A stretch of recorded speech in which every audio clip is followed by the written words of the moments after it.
how do you think Israel would respond with this latest 200 ballistic missile fired into Israel by Iran? Well, like Israel has said, they're not in a hurry to respond, but they said it will be at their own time and at their own time of choosing. In other words, what I understand by what Israel has said is that they are not going to be stampeded by anybody, but they have said they will retaliate, they will respond, and their allies, USA says, this is going to be bad for Iran. So what the world is waiting for is when and how. Indeed. I'm just wondering, really, do we see a possible third world war? Because just hours ago, we saw Russia asking Israel to withdraw from Lebanon and from Gaza, and then we see Iran firing ballistic missile. And so it does look like there might be some sort of alliance between Russia, Iran, and maybe China, and then US and Israel. Do you see this turning into a third world war? Okay, first, let me just give you a little background. And that is why you see the UN and a lot of diplomats across the world saying that, look, we need to approach this with carefulness. This is a complicated situation. It's a complicated situation that a lot of interests across the world would try to take advantage of. Let me explain. You know that Russia has been having a running battle in Ukraine with the West. Not too long ago, it got so bad that Russia had threatened it would use its nuclear weapons if armaments that are supplied by the West is used by Ukraine in attacking Russia. So you can imagine how what is playing out is to the advantage if they really want to take that advantage. Because this is, okay, you guys were acting as proxy for Ukraine. Maybe this time we need to support Iran. So it is a very complicated issue that every reasonable person anywhere in the world must be calling for caution. Unfortunately, the United Nations that is calling for caution is being, accused and abused by Israel.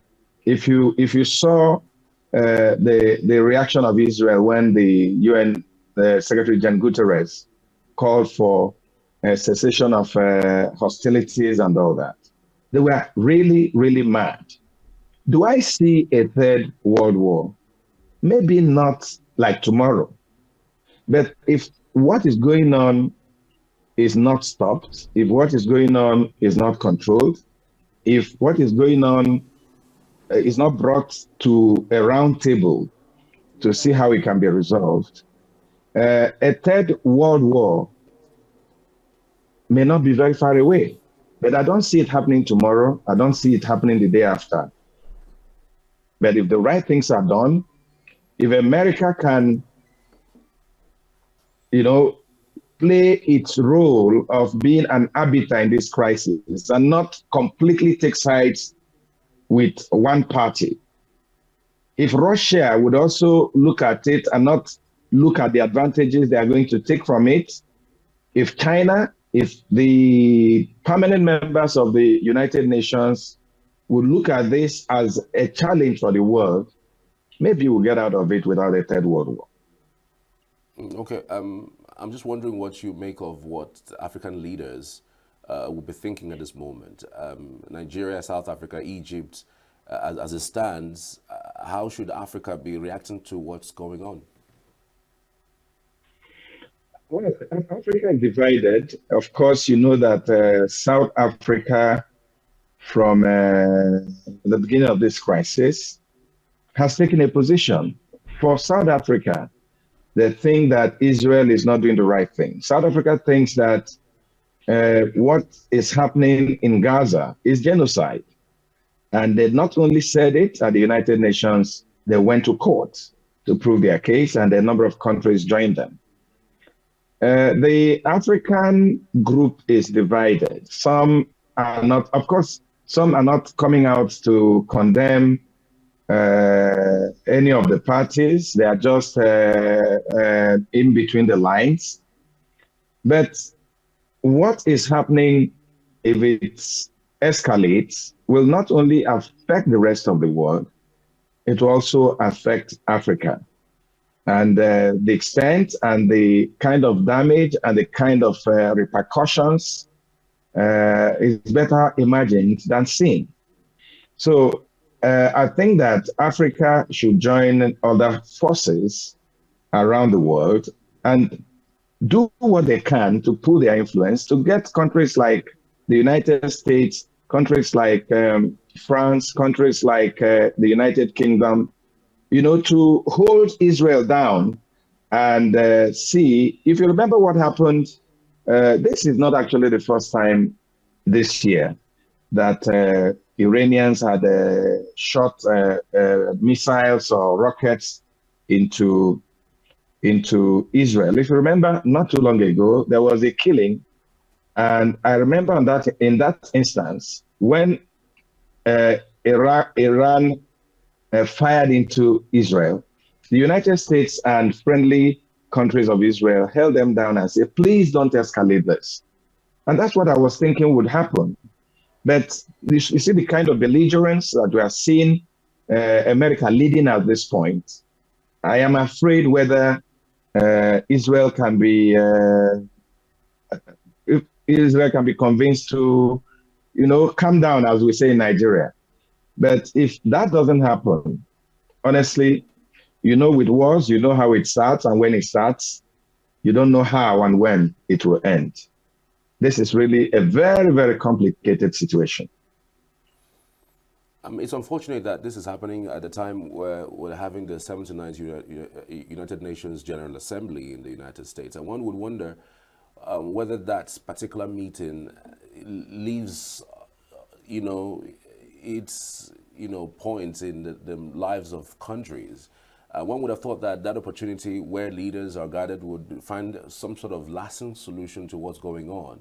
But it does look like the more the meeting, happened, or the more the meetings, went further, the escalations, further, gets heightened. I'm wondering, do you think that the United Nations General Assembly is losing its mark, in the world affairs, especially as it concerns the Middle East?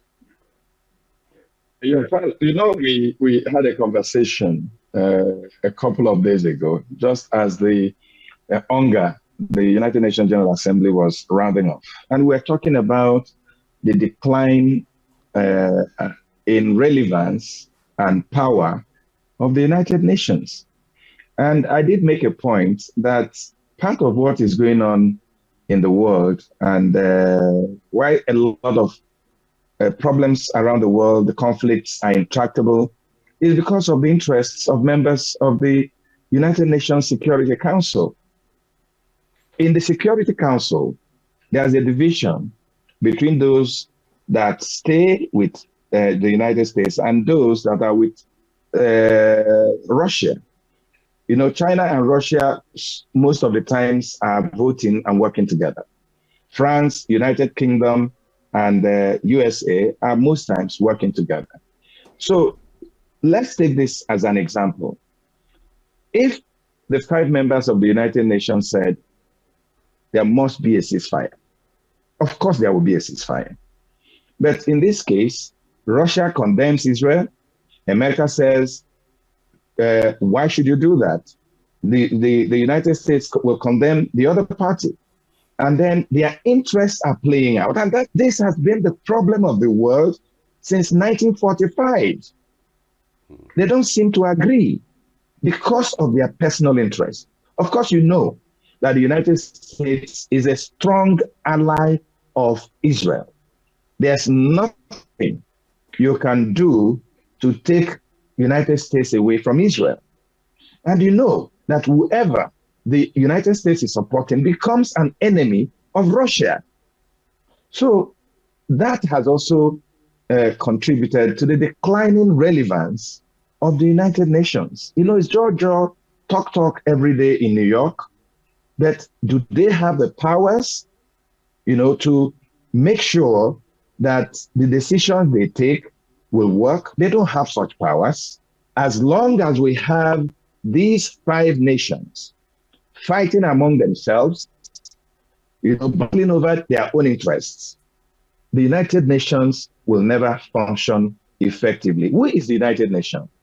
United Nations is just an organization made up of nations. It's the nations that determine what happens in the United Nations, not the General Secretary, not the General Assembly. It's actually the 5 permanent members that decide whether the United Nations will move forward or whether the United Nations will be on standstill. So as long as they don't agree, as long as their interests continue to determine what they do, we are in a big crisis.